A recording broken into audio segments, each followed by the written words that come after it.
नमस्कार दोस्तों, मैं हूं दीपक कुमार रथ और उदय इंडिया डिजिटल में आप सबको बहुत बहुत स्वागत है। और मेरा जो स्पेशल एपिसोड है भारतीयता का शंखनाद, आज हम बात करेंगे क्यों हाई नेटवर्थ वाली भारत की आबादी देश छोड़कर विदेश जा रहे हैं। क्योंकि धनाढ़ परिवारों का भारत से पलायन कर विदेश में बैठने का जो सिलसिला है वो ये हमारे देश के लिए एक चिंताजनक विषय है। आखिर क्यों लोगों को देश की बजाय विदेश की धरती पर रहने, जीने, व्यापार करने, शिक्षा एवं रोजगार के लिए अधिक सुविधाजनक लगता है, यह भी एक सोचने का विषय है।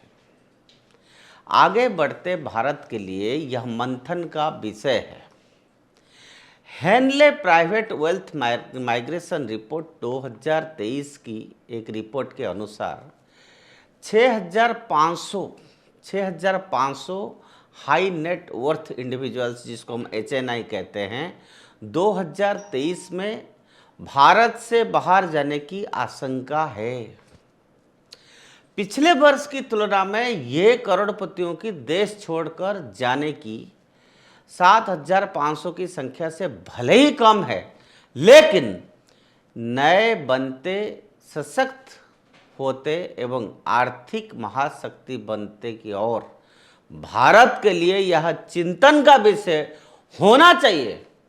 आखिर ऐसा क्यों हो रहा है, क्या वजह है, इसी बात पर विचार किया जाना चाहिए कि किस तरह भारत की समृद्धि एवं भारत की प्रतिभाएं भारत में ही बने रहें।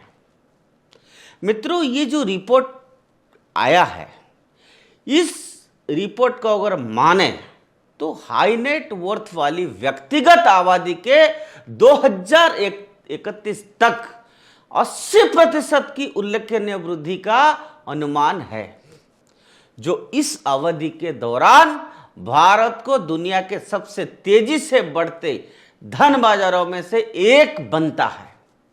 और यह वृद्धि मुख्य रूप से देश के भीतर संपन्न वित्तीय सेवाओं, स्वास्थ्य सेवा और प्रौद्योगिकी क्षेत्रों द्वारा संचालित होगी। इसमें समृद्ध व्यक्तियों के भारत लौटने की प्रवृत्ति को भी देखा जा रहा है। और जैसे जैसे जीवन स्तर में सुधार जारी है, यह अधिक संख्या में धनवान व्यक्तियों के भारत वापस आने का अनुमान भी लगता है। लेकिन प्रश्न यह है कि भारत के करोड़पति आखिर आगे बढ़ते भारत और यहाँ की चिकित्सा, शिक्षा, आर्थिक, राजनीतिक, प्रशासनिक सफलता के बावजूद वो क्यों विदेश जा रहे हैं। वैसे यह हर किसी का व्यक्तिगत अधिकार हो सकता है, होना भी चाहिए, और किसी जीवन शैली को कैसे जीना चाहता है उसका वैसे जीना चाहिए। लेकिन हाई नेटवर्थ वाले हमारे देशवासियों के देश छोड़कर कहीं और बसने की तैयारी की ताज़ा रिपोर्ट जो आई है, वो कई सारे बातें वो खुलासा करता है। पर मित्रों, मैं आपको यह बता दूं कि संतोष इस बात पर किया जा सकता है कि ऐसा कदम उठाने वाले इन अति समृद्धशालियों की संख्या पिछले साल की तुलना में लगभग 1,000 कम है। पिछले साल के कंपेयर में 1,000 लोगों की, लेकिन यह संख्या समूचे विश्व में सर्वाधिक है। पूरे विश्व में अगर हम कंपेयर करें, भारत के दृष्टिकोण से इस तथ्य का विश्लेषण ज़्यादा जरूरी हो जाता है कि ये ऐसा आखिर क्यों हो रहा है, ये लोग क्यों विदेश में रहना पसंद करते हैं जो अत्यधिक धनवान है। जानना यह भी जरूरी है कि बचपन से जवानी तक का एक एक पल इस देश में गुजारने और यहीं अमीर बनने का सफर तय करने के बाद देश से मोह भंग करके किस कारण, क्या वजह है कि ये लोग भारत छोड़ के बाहर जाना पसंद करते हैं। और उम्मीद यह है उम्मीद यह की जा सकती है कि देश में रहकर समृद्धि हासिल करने वाले समय आने पर देश को लौट आएंगे भी। मित्रों, ये सिलसिला आज नहीं शुरू हुई है, बहुत पहले से शुरू हुई है। बट हमको इस विषय को सोचना पड़ेगा कि ये लोग देश छोड़ के क्यों जा रहे हैं, और ये रिपोर्ट जो कह रहा है वो सचमुच में एक चिंता का विषय है। सवाल यह आ रहा है कि देश को लौटने और फायदा देने का वक्त आता है, तब एकाएक विदेश में जाकर बसने की ललक कैसे और क्यों इनकी मन में पैदा हो रहा है। अपने देश के प्रति जिम्मेदारी निभाने का समय इस तरह की पलायनवादी सोच का उभरना व्यक्तिगत स्वार्थ, सुविधा एवं संकीर्णता को दर्शाता है, क्योंकि आखिर में हम तो इसी मिट्टी में बड़े हैं। यह देश हमारे लिए स्वर्ग है, इसीलिए हमने यहाँ पर पढ़े हैं, बड़े हैं। यह हमारा जन्मभूमि है, इसीलिए कहते हैं जननी जन्मभूमिश्च स्वर्गादपि गरीयसी। आखिर वस्तुवादी लालसा कभी भारत की संस्कृति नहीं रहा है, क्योंकि अर्थ सर्वस्व भारतीयों के लिए नहीं है। ये चिंताधारा तो कोई पश्चिमी देश करे तो बात समझ में आता है, लेकिन भारतीयों के लिए ये चिंताधारा सही नहीं है। और बड़ा सवाल यह भी उठना स्वाभाविक है कि आखिर क्या कमी है यहाँ। ये बात सही है कि गांव से कस्बे, कस्बे से शहर और शहरों से महानगरों में जाकर बसने की जो मानवीय प्रवृत्ति होती है, वो धीरे धीरे उसका रेट जो है बढ़ते जा रहा है, और इसी विकास पे जोड़ा जा सकता है। लेकिन जब दौड़ बहुत ज्यादा होने लगे और लोग अपने जड़ें ही जोड़ने को आकुल देखे, तो सोचना जरूरी हो जाता है, आखिर गांव छोड़ के शहर की तरफ जिस तरह से पलायन हो रहा है। मैं तो आपको बता दूं, आज बंगाल कहो, उड़ीसा कहो, बिहार कहो, ऐसे कई राज्यों में हजारों गांव ऐसा है जहां केवल बुजुर्ग लोग रहते हैं, जहां खेती नाम का चीज बंद हो चुका है। आपको किसान नहीं मिलेगी, आपको गांव में गौ माताएं नहीं मिलेगी। सारे लोग शहर में आके चाहे कितना छोटा काम करेंगे, लेकिन वो अपने जो जन्मभूमि है उसको छोड़ के चला जाता है। दिल्ली, मुंबई, बेंगलोर, ऐसे सारे महानगर दुनिया के दूसरे महानगरों को टक्कर देने वाले हैं। आज अगर आप कभी बेंगलोर अभी जाएंगे तो आपको 5 किलोमीटर ट्रैवल करने के लिए आपको 1 घंटा लगता है। बम्बई में अगर 5 किलोमीटर आप जाएंगे, आप वहाँ पर टैक्सी वालों को पूछेंगे, वो कहेगा कितना किलोमीटर नहीं कहता है, वो कहता है 1 घंटा लगेगा, 2 घंटा लगेगा, 4 घंटा लगेगा। तो आप इमेजिन कर सकते हैं ये जो पॉपुलेशन डेंसिटी शहर में आज बढ़ा है, कितना ज़्यादा बढ़ गया है। फिर भी अगर ये भारतीय विदेशी महानगरों की होने के लिए वो सोच रहे हैं, तो तमाम पहलुओं पर विचार भी करना होगा कि गांव छोड़ के शहर क्यों आ रहे हैं, और विदेश छोड़ के अपना देश छोड़ के वो विदेश क्यों जा रहे हैं। ये इसलिए भी जरूरी है कि ये जो दौड़ है ये भारतीय महानगरों से विदेशी महानगरों की तरफ ज्यादा है। विदेश में बसने की ये जो दौड़ है ऐसे समय देखने को मिल रही है जब देश में विकास के नए कीर्तिमान स्थापित हो रहे हैं, जीवन शैली उन्नत एवं सुविधापूर्ण होती जा रही है, व्यापार एवं व्यवसाय की संभावनाओं को पंख लग रहे हैं। भारत दुनिया में साख एवं धाक जमा रहा है। आप देख रहे हैं आज हिंदुस्तान कोई भी विषय आप उठा ले उसमें कम नहीं है, चाहे डिफेंस देखिए, चाहे मैन्युफैक्चरिंग देखिए, चाहे आप स्पेस को देखिए, चाहे एजुकेशन को देखिए, इंफ्रास्ट्रक्चर डेवलपमेंट को देखें, तो आज भारत को अगर कंपेयर करें डेवलपिंग कंट्री या डेवलप्ड कंट्री के साथ, तो भारत कहीं आज पीछे नहीं है।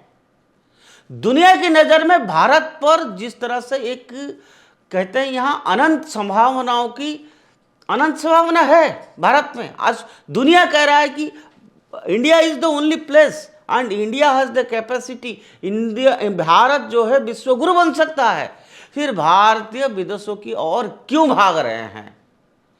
क्या कारण है कि जन्मभूमि को जननी समझने वाला ये हम लोग, हमारा भारतवासी आज अपना समृद्धि को भोगने या अपने प्रतिभा को विदेश की चकाचौंध भरी धरती उपयोग करने, उन्हें लाभ पहुंचाने विदेश की ओर भागते हैं और वहां जाकर संपन्न एवं भोगवादी जीने लग जाते हैं। और यह भी नहीं है कि बाहर जाने वाला हर व्यक्ति बहुत ज़्यादा कैपेबल है, ऐसा भी नहीं है। आप कनाडा जाके देखिए, अधिकतर लोग खेत में काम करते हैं, ड्राइवर है, ये है, ऐसा कोई नहीं है। लेकिन वो एक उनको वो बन गया है कि हमको विदेश जाना है, चाहे वहाँ जाके कुछ भी करो।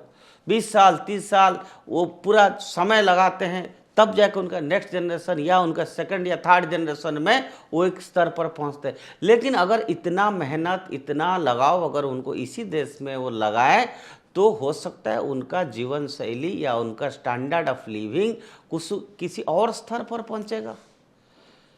यह हमारे लिए सोचने का विषय है।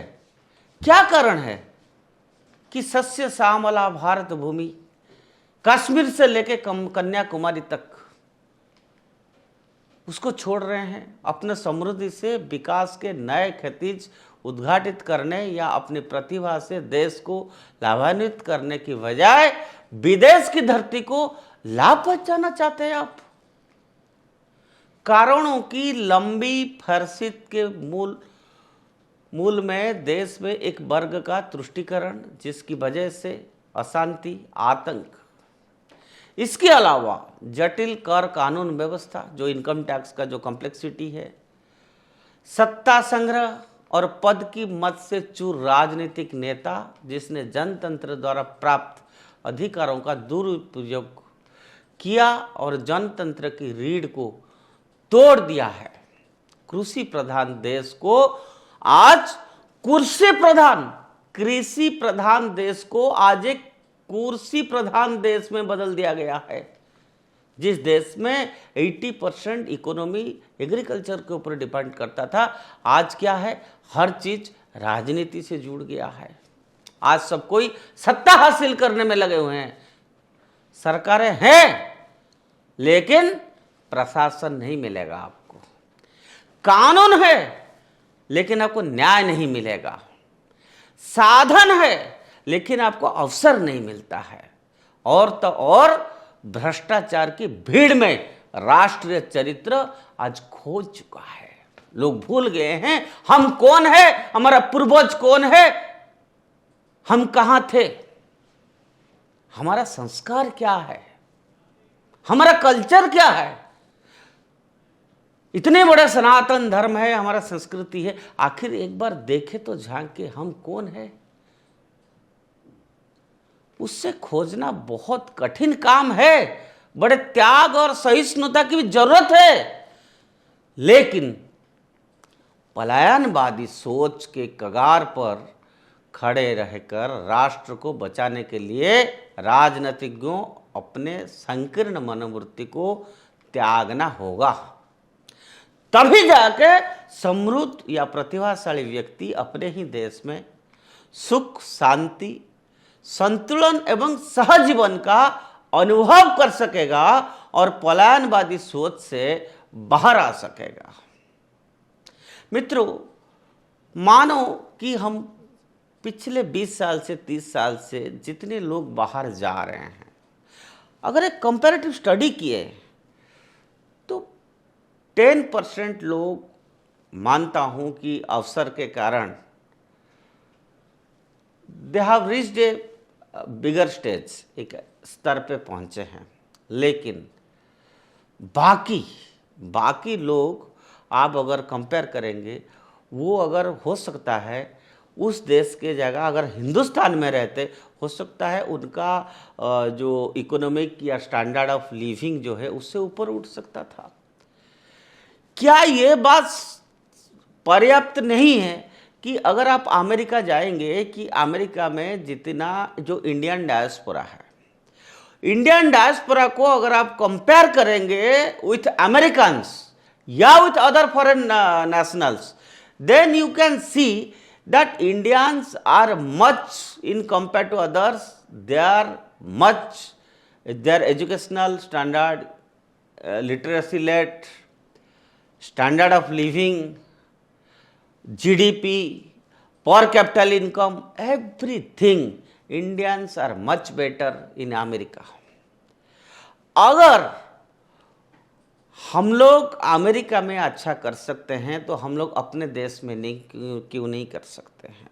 मैं समझ सकता हूँ कि अगर कोई MBBS डॉक्टर या कोई MD है, स्पेशलिस्ट है, उसको हमारा देश में एम्स हो या कोई स्टेट गवर्नमेंट हॉस्पिटल्स में अगर वो रहता है तो उसको जितना तनख्वाह मिलेगा वहाँ 4 गुना ज़्यादा तनख्वाह मिलेगा। लेकिन जो आनंद आज उसको हिंदुस्तान की जो मिट्टी का सुगंध है, वो मिट्टी का सुगंध क्या अमेरिका में मिलेगा मित्रों? क्या हमने इस दुनिया में आए हैं पैसा कमाने के लिए? आखिर में 2 टाइम 4 रोटी और थोड़ी सी सुविधा आज भगवान ने हर भारतीय को देने लगा है और आज हर गांव में आपको पक्की रास्ता मिलेगा। आज हर गांव में, हर रूरल एरियाज में रहने वाला किसान का प्रोडक्ट आज दिल्ली में मिलता है या अदर मेट्रो सिटीज में मिलने लगा है। और आज गांव में बैठ के लोग इंटरनेट के through they are connected with the whole world. So ऐसा नहीं है, हम तब भी समृद्धशील थे और आज भी हम समृद्धशील है। और हमारा जो इंडियन से जो आज भारत छोड़ के जा रहे हैं, मेरा उनसे आग्रह है, रिक्वेस्ट है कि आप अपना देश के लिए सोचिए। क्योंकि हमारा संस्कृति यह कहता है कि हम जब इस समाज में पैदा होते हैं तो हमको इस समाज के प्रति हमारा कोई कर्तव्य है। All are interlinked. आप पहले गांव में देखेंगे किसान खेती करता था, कारपेंटर वो कंस्ट्रक्शन काम करता था, कमार वो मिट्टी का घड़ा बनाता था। तो हर व्यक्ति, हर वर्ग अलग अलग चीज़ें बनाता था, तो एक दूसरे से वो शेयर करते थे। वो उसको खेत का किसान का जो उपज देता था, कोई उसको और काम देता था, वो उसको देता था, तो एक दूसरे से like a family. And if you'll see the rural economy and village economy of India, it is so strong and ये कहीं आपको विश्व में कहीं देश में नहीं मिलेगा। ये चकाचक जो बिल्डिंग है, बड़े गाड़ी है, यही जीवन का लक्ष्य नहीं हो सकता है। हम अगर हमारा शास्त्र में देखेंगे, हमारा अगर वेद उपनिषद में देखेंगे कि एक व्यक्ति को, एक मनुष्य को किस लेवल तक सुख और संभोग को अपेक्षा करना चाहिए, ये बड़ी बात है। ये बड़ी, क्योंकि माँ, ममता, मातृभूमि, इस सब पे ध्यान देना हमारे लिए बहुत जरूरी है। तो ये हम सबका रिस्पॉन्सिबिलिटी है और सरकार का भी रिस्पॉन्सिबिलिटी है। Everyone must take care. I can understand bottlenecks are there, but can't we remove the hurdles? If we try, can't we remove the bottlenecks? We can. Now time has come. India is in the path of progress and development, and every Indian youth must think to be educated here and work here in his motherland for the development and prosperity of Bharat. Bharat माता की जय।